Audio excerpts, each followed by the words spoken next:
Hi everyone, and welcome to Shukin Science. In this video, I'll talk about a form of cell division known as meiosis.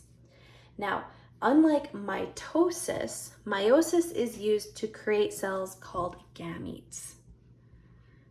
And the thing that sets gametes apart from somatic cells is that they are haploid.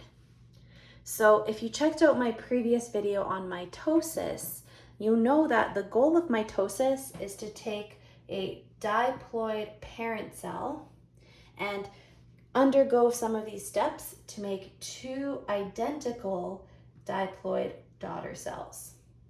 Well, as it turns out, meiosis actually follows a very similar sequence of events. However, instead of undergoing just one round of each of these steps, it undergoes each step twice. And so that is how meiosis takes a diploid parent cell and uses each of these same steps to make haploid gametes. Okay, so we are going to start once again with what the cell looks like before it enters this part of cell division. And we should keep in mind that even though we're talking about making gametes, the parent cells of gametes are still diploid. And so during interphase, that growth stage of the cell cycle where the cell is carrying out all of its functions, you still have a maternal and a paternal copy of each chromosome for all 23 pairs.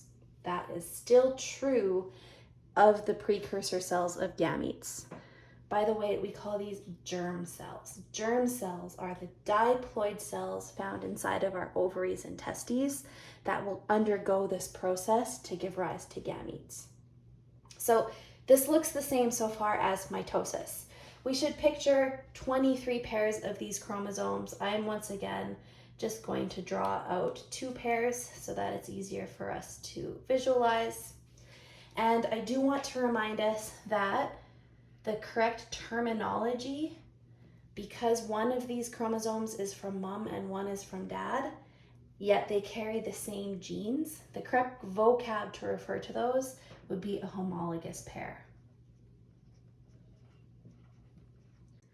Okay, so eventually those chromosomes will get duplicated during this S phase of interphase. So now instead of just one maternal and one paternal copy of each chromosome, now we end up with 2, again joined by a single centromere. And the same happens for all 23 pairs of chromosomes.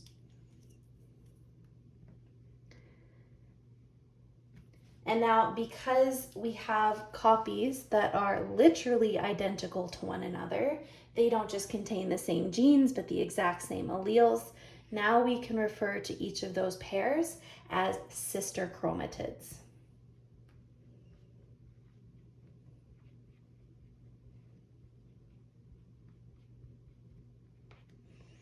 And of course, our cell is still diploid during all parts of interphase.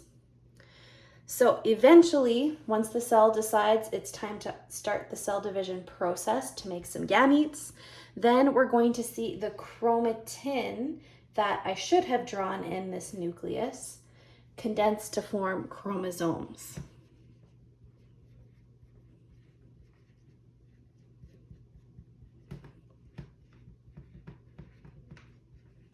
So if you recall from my previous video on mitosis, technically during interphase, we don't see chromosomes in the nucleus of the cell. If I was to be more accurate in the way I drew this, I would actually draw the DNA to look something like this, a big jumbled mess in the nucleus known as chromatin. All right, so at the beginning of prophase, that chromatin will condense, and now we can start to see chromosomes. We also start to see the nuclear membrane breaking down, just like in prophase of mitosis. Also, our centrioles are going to form and move to the poles of the cell, and spindle fibers will start to form on each of those centrioles. However, the way that the chromosomes condense maybe looks a little bit different than what we see in prophase of mitosis. Because in addition to condensing, the chromosomes are going to start to overlap one another. So I'll actually draw here a zoomed in version of what's going on, just so that we can see in a little bit more detail. So when these chromosomes overlap, what we're going to see is exchanging of alleles between non-sister chromatids. So for example, you would never have a chromatid from, say, this chromosome overlap with this one, because those are not even homologous. And so when those alleles are exchanged, what we end up with is all four combinations.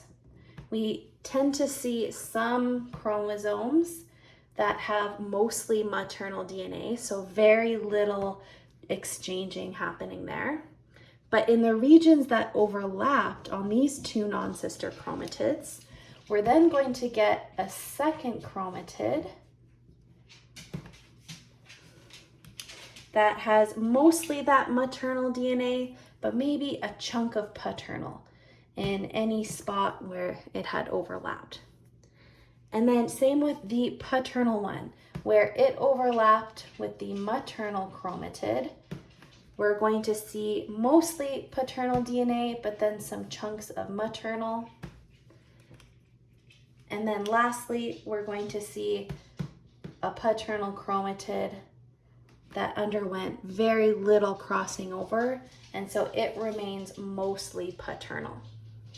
So we end up with 4 chromatids for chromosome number 1, and each of them are genetically unique. This process is known as synapsis, or crossing over.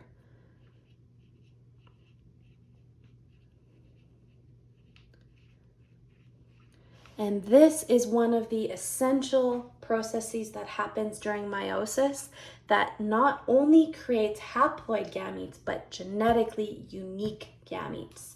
That's why you could have 100 children and every single one of them would be genetically distinct, unless of course some of them were twins. So this only occurs though during prophase I of meiosis. We do not see this synapsis process repeating itself later on. However, this is the first stage that increases genetic diversity of gametes. Okay, once that chromatin has condensed and synapsis has occurred to produce unique chromatids for each chromosome, then we're also going to see that followed by metaphase, where each of those chromosomes is pushed along the equator of the cell. However, the way that they line up is very different than what we see in metaphase of mitosis. And this is where that vocab is really important. So rather than our sister chromatids aligning in single file, what we're actually going to see is homologous pairs stack along that metaphase plate. And we should keep in mind that because synapsis happened, not all 4 technically have the same DNA. We have some chunks of paternal DNA here and some chunks of maternal DNA here. And then the same thing happens for our second set of chromosomes. However, they don't necessarily have to line up in the exact same orientation. These two could line up with the maternal chromatid here and the paternal chromatid here, just like chromosome pair number 1, or they could switch and have the paternal chromatid on this side and the maternal chromatids on this side. The orientation of this pair has no effect on the orientation of this pair. We call this independent assortment.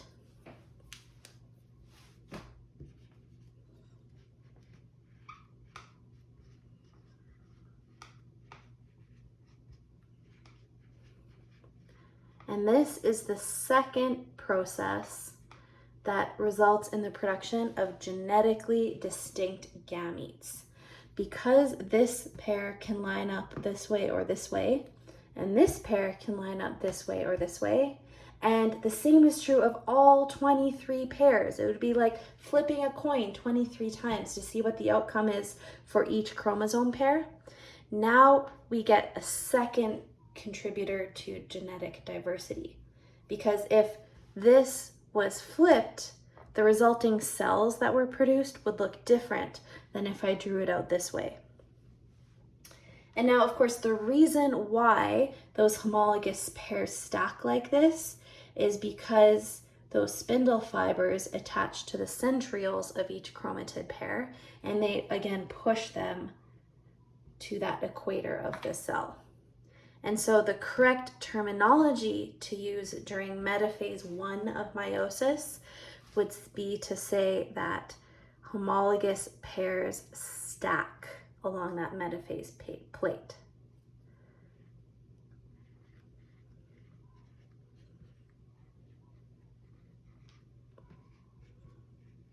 They do not align in single file like what we would see during metaphase of mitosis. All right, so then during anaphase I, we essentially see the same sequence of events as anaphase of mitosis, except this time, instead of sister chromatids being split apart, it's homologous pairs that get split as these spindle fibers shorten. So these two maternal chromatids are going to get pulled over here, and these two paternal chromatids are going to get pulled over here. Of course, we can't forget that crossing over did produce some chromatids with chunks of other DNA in them.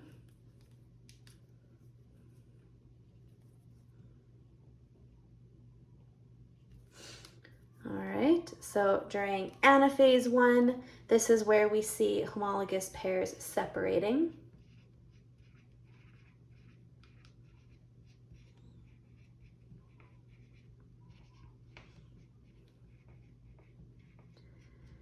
And then just like in telophase of mitosis and telophase I of meiosis, we also see new nuclear membranes forming around each new set of DNA.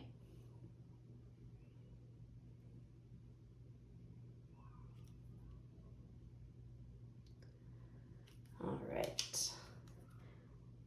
As you can see, this process is pretty tedious, but it's very helpful to draw it all out like this the first time through. Okay, and then eventually the cell is going to undergo cytokinesis. So this is where our two new nuclei are going to split into two separate cells, each of which has one copy of each chromosome that it started with.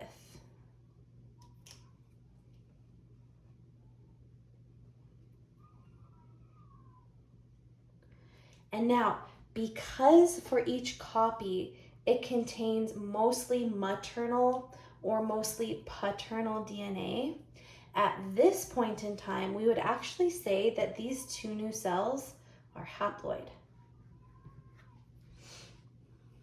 Let me just make sure I get my little chunks of DNA correct here. So yes, although there are technically two chromosomes for this, it's still not diploid. And that's because both of these chromatids are maternal in origin. Another way of thinking about it is when you compare it to the original cell, for chromosome number 1, there were 2 centromeres, whereas our new cells for chromosome number 1, the big set, there's only 1 centromere. So during the first meiotic division, we see the parent cell dividing once to make 2 haploid daughter cells. All right, so for the sake of time, I've actually gone ahead and drawn out what the rest of meiosis looks like, because to be honest, nothing all that different happens in comparison to meiosis I. So at the end of meiosis I, once cytokinesis occurs, we end up with 2 haploid daughter cells, and then the cells both enter prophase II immediately following that cytokinesis. So there is no interphase, the DNA doesn't duplicate again. All we see happening is those nuclear membranes breaking down, centrioles forming and moving to the poles of cells, and spindle fibers forming once again. However, there is one thing that differs between Prophase II and Prophase I of meiosis, and that is we do not see crossing over or synapsis occur again.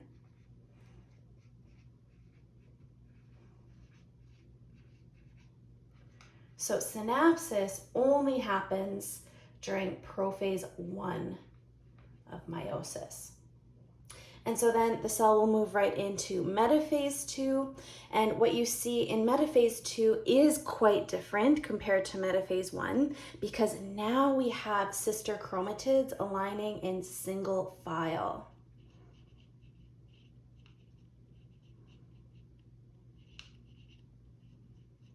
Remember, in Metaphase I, it was the homologous pairs that had stacked along the metaphase plate. And now there are no homologous pairs left in the cell, and so instead it's sister chromatids that are going to align. And then once again in anaphase, those spindle fibers will begin to shorten and pull sister chromatids apart. So in this case, it is the sister chromatids that separate and not homologous pairs.